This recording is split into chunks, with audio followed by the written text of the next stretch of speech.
Hallo, dit is vandag my voorreg om jou te kan groet en dankie dat jy saam luister. Ek hoop dat dit 'n wonderlike en geseënde dag sal wees. Daar waar jy is, word vir 'n oomblik rustig en haal lekker diep asem. Fokus nou op die boodskap wat jy gaan hoor. Vandag gesels ons oor die 4de berou waaroor Bronnie Ware skryf en Bronnie Ware was al die jare in palliatiewe sorg en het dikwels gehoor dit waaroor mense beroue het op hulle sterwensbed. En met die 4de berou sê mense, ek wens ek het meer tyd saam met my vriende en vriendinne deurgebring. En ons weet hoe belangrik ons vriende en vriendinne in ons lewens is. Dis daardie mense wat jou gedra het deur die moeilikste tye van jou lewe. Die mense wat vir jou soveel vreugde gee, waar jy aande saam kan kuier en uit jou maag uit kan lag en net regtig jouself kan wees.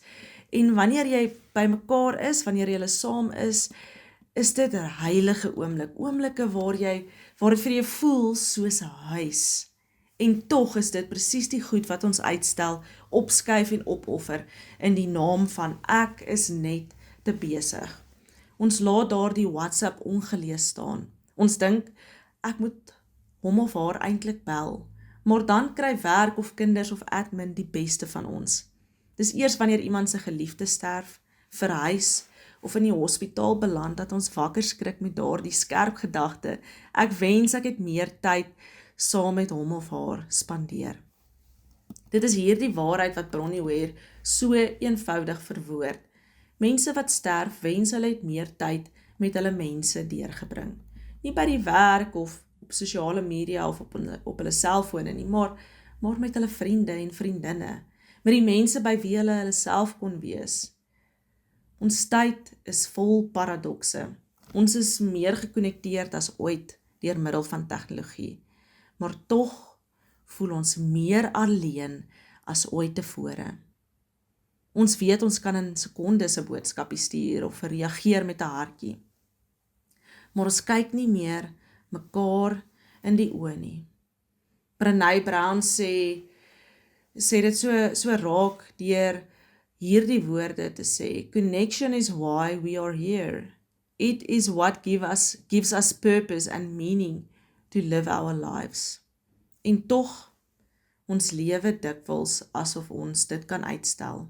Ons stel liefde en teenwoordigheid uit tot na die druktyd, na daardie projek, na die eksamen, na die kinders groter is. Maar liefde wag vir niemand nie.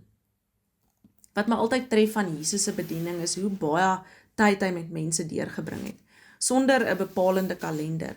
Hy het saam met tollenaars geëet, hy maak geselsies by waterputte, hy sit by vriende se tafels, selfs die nag voor sy dood, toe hy presies weet wat wag, spandeer hy tyd saam met sy vriende. Hy was nie besig om te organiseer nie, hy was besig om teenwoordig te wees. In Johannes 15 sê Jesus iets ongeloofliks vir hierdie mense wat hy uiteindelik sy vriende noem. Ek noem julle nie meer diensknegte nie, ek noem julle vriende. Hy nooi ons nie net om volgelinge te wees nie, maar vriende. En die manier waarop ons sy vriendskap uitleef is nie net deur gebed en skriflesing nie, maar deur hoe ons teenwoordig is in mekaar se lewens. Die vroeë kerk na die uitstorting van die Heilige Gees het dit so mooi verstaan. In Handelinge 2 vers 46 tot 47 beskryf die Bybel, hierdie teks vir ons, hoe die mense daagliks by mekaar gekom het, saam geëet het, brood gebreek het en God geprys het. En die wêreld het iets van God se hart gesien in hulle gemeenskap. So wat keer ons vandag om werklik saam te wees, by mekaar te wees? Gabor Maté sou sê, dis nie net tydsdruk nie, dis emosionele isolasie wat oor tyd ingeburger geword het.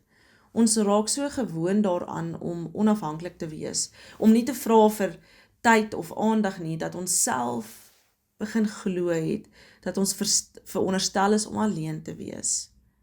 Die wêreld vertel ons iets anders. Wees selfstandig, moenie vra nie, moenie te needy wees nie, en so raak ons al hoe meer afgesny, selfs in die kerk. Die Heilige Gees is nie net 'n persoonlike trooster nie, die Gees is 'n gemeenskapsvormer. Die Gees bring mense bymekaar. Die Gees breek mure af. Op Pinksterdag verstaan mense mekaar in verskillende tale. En dit is deur die Gees wat daai oorbrugging gekom het en mense verbind het en bemagtig het. Dit is nie net 'n wonderwerk nie. Dit is die wil van God, dat ons mekaar hoor, dat ons in mekaar se oë kyk, dat ons mekaar se vreugdes en swaar kry dra. So wat beteken dit prakties vir ons vandag? Navorsing wys dat dit vat net 8 minute vir iemand om nie alleen te voel nie. 8 minute van jou tyd is darm maar baie min. So spreek met jou vriende en vriendinne af dat julle 'n wagwoord vir mekaar het, dat wanneer dit nie goed gaan met een van julle nie, dan stuur julle 'n boodskap wat vir mekaar sê, het jy 8 minute? Jy is nie gemaak om alleen te wees nie. Jou hart het ander mense nodig. Nie net om jou te help nie, maar om saam met jou te wees. Jou siel verlang na kwaliteit tyd, 'n koppie koffie, 'n lag en 'n stilte saam met iemand wat jou regtig sien en aanvaar vir wie jy is. Moenie wag tot later nie. Maak daai tyd. Maak spasie en maak jou hart oop. Kom ons bid saam. Here, ek dink aan my vriende en vriendinne vandag, die wat naby is en die wat ek al 'n bietjie uit die oog uit verloor het. Ek bely dat ek so maklik my tyd volmaak met werk en besig wees en verantwoordelikhede. En dan mis ek die heilige oomblik van saam wees. Heilige Gees, help my om nie net met mense kontak te hê nie, maar ware en diep verbindings met my vriende en vriendinne te hê. Wys my met wie ek vandag moet praat, wie ek moet onthou, wie ek moet nooi. Vul my hart met liefde wat beweeg. Nie net sentimenteel nie, maar prakties, tasbaar en teenwoordig. Leer my om my vriendskappe te koester soos U dit gedoen het. En dit nie te sien as 'n luukse nie, maar as deel van die koninkryk wat U op aarde bou. Amen.